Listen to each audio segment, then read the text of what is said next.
Okay, I'm back. A little hiatus, about actually a long hiatus I consider, but a hiatus of about 3 weeks. A little not necessarily issue, but just a little delay.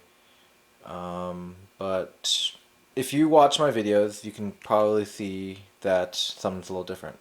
What's that? I'm not shaking around my hand holding the camcorder. I'm actually I got a tripod. I actually bought one for like $10, and I think that's gonna really kind of for my own benefit, really, because they look shaky as shit when I review them. But um, I think it's gonna be more productive for just quality as well as being able to kind of really show and highlight different aspects without really being distracted by crazy movements. If I need to move, if I need to kind of zoom in or anything like that, I'll do that accordingly. Maybe move the tripod around, but for me, I just want to make sure that you guys can see all the details and see really what I'm looking at too as well. But on to my hiatus. I was on a hiatus for a little bit because of the machine shop. As you can see, got the head back, or actually both the heads. I'm gonna just pan over this way, do some adjustments. The other head is right there. Got this one back too as well. We got the heads back. The machinist actually took a significant amount of time only because he was out on vacation. I guess he's human. He deserves a vacation. I totally understand. But it really put a delay in my rebuild. It's okay though. I mean, I really needed some time off to kind of step away from this. But this is really reason why I'm making the videos is to kind of give myself reference. If I did take a lot of time off, no problem. I can get back on it. There's not going to be any issues with understanding where stuff goes or what stuff I need to do. So yeah, you can see that the head's freaking beautiful now. Just take a kind of lean the tripod in a little bit. You can see that it's really nice, beautifully done. Not necessarily machine work, but cleanup work on all these cylinder ports. It's phenomenal.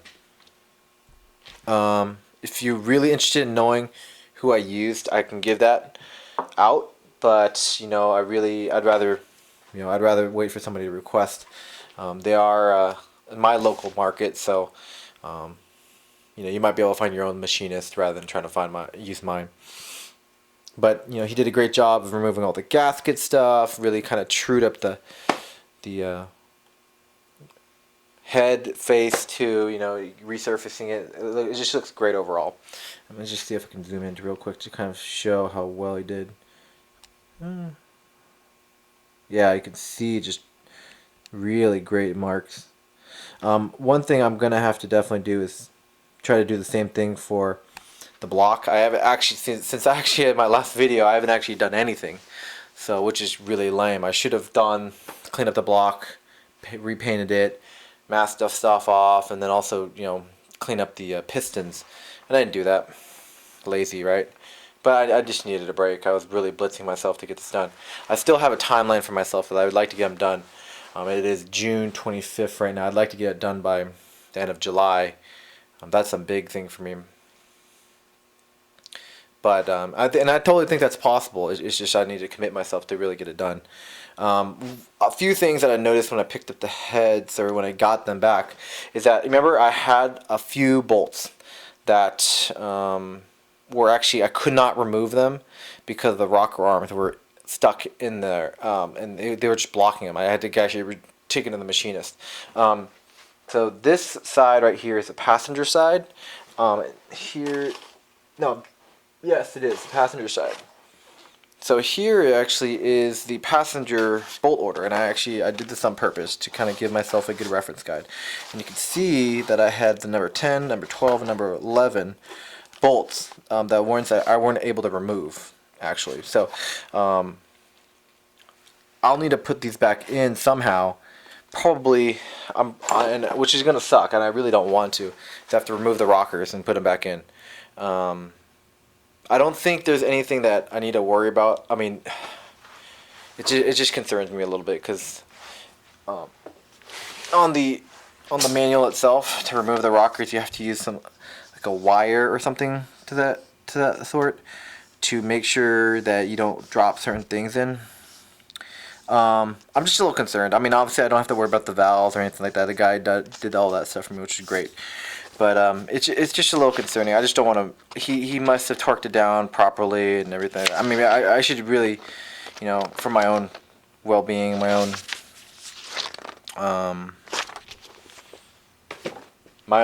just consciousness, I should just do it myself anyways, just to get him torque spec correctly. You know, I should be doing that myself, but you know, I'm just a little nervous. And the one thing also that's kind of concerning is that off the head bolts, you can see that I have 14. See, I have all the way up. I numbered all of them according to the manual. 14, and you can see. Actually, no, this is not it. I actually accidentally only ordered one set of head bolts because they were very expensive. I can't remember, like $50 or something like that.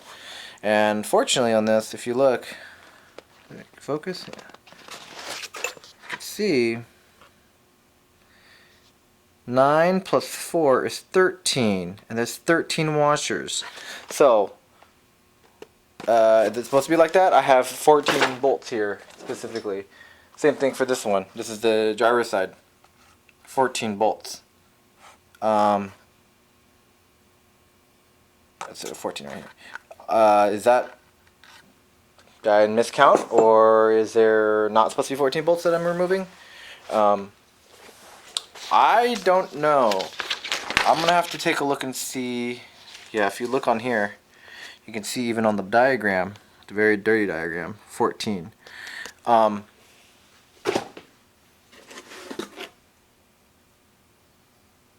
Yeah, interesting. Sorry, I'm just looking at this myself, and maybe I did screw up. I don't know. Maybe it is there is only 13 bolts, but the number one with these N ones. I don't know. It might be. Anyway, something to consider. I just know that I need to make sure that these get placed in the proper order. One other thing too is kind of concerning too, is that this you can see there's two different excuse me, part numbers for each different bolt. And one thing I did notice is that if they're different part numbers, what's the difference between these? They're actually separated in two different types of bags. 9 bolts in this one, 4 bolts in this one. What's the difference? Is it the thread numbers? Or, oh, actually they're actually 4 are a little longer. So I'm learning as I go, guys, right? You can see these ones are a bit longer than the other ones. No, they're not, but they're a bit longer. So I have to put that in consideration too. Which one are the longer ones and which one are the shorter ones? And I'll just go off my guide I kind of built here. You can see that these end ones are a bit longer. This one right here, this one right here. And I wouldn't be surprised if these other 2 or 3 in here are the longer ones as well that I just can't remove. Yeah, so just definitely something to consider. This is why it's really important to be organized, especially when you do a rebuild.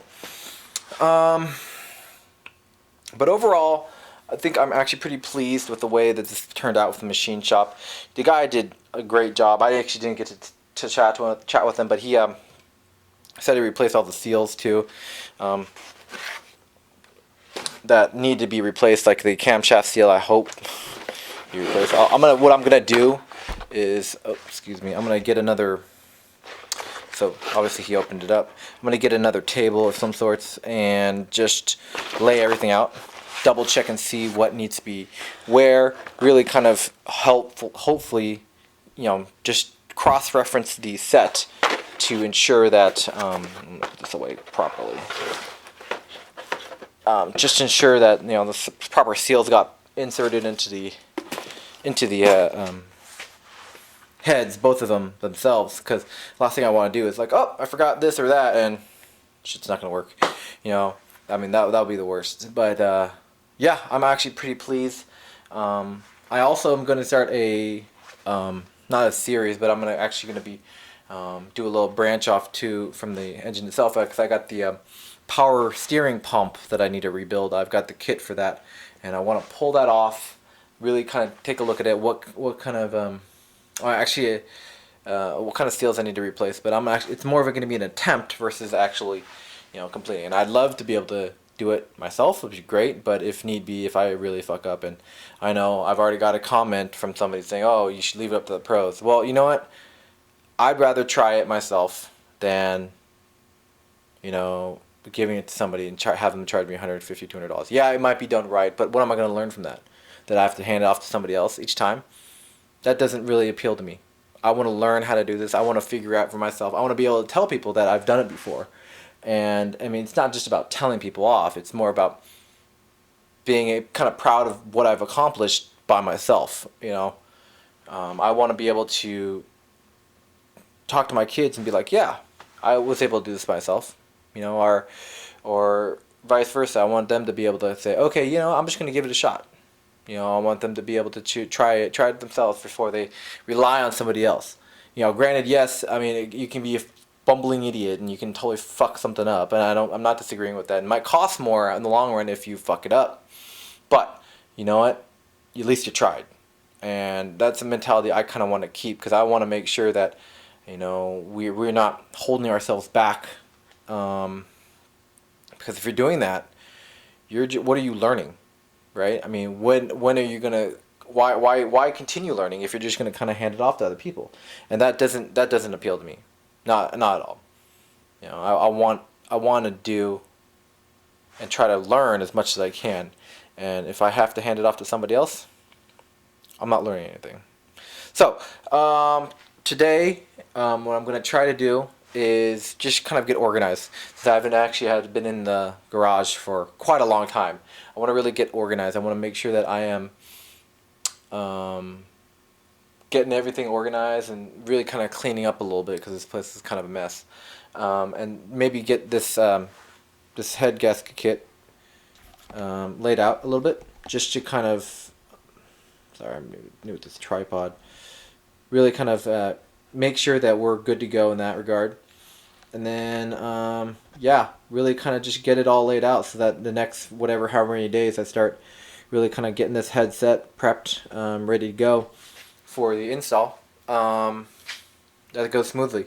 That's going to be the big thing for me. And then really I have to, and unfortunately, again, I think I talked about ordering one manifold, exhaust manifold, but both of them are cracked. So I got to order another manifold. That's going to take some time. I got to order another set of head bolts. That's going to take some time. There's a couple small things I need to order too as well from Rock. So, that's going to take some time. So really, just doing what I can right now is going to be the big thing. Again, I have plenty to do. I have plenty to do. I'm not going to lie about that. I have the water. I have the power steering pump. I've got the block that I got get cleaned up, and I'm definitely going to do those. But in the meantime, I'm gonna order some stuff. Got to get that placed ASAP. But then also I'm going to really gonna get the head prepped. So I mean, I kind of slacked off. But you know what? Yes, I am in a rush because I want to get it done. But I'm also not in a rush. I don't want to. I'm not saying I have to get done next week. No, it's definitely not going to get done next week. So I'm gonna definitely take my time, be very methodical, and understand about everything that I need to do. Okay, well, enough of me rambling. I really just want to kind of get started. So yeah, have a great day, and I'll talk to you guys in the next video.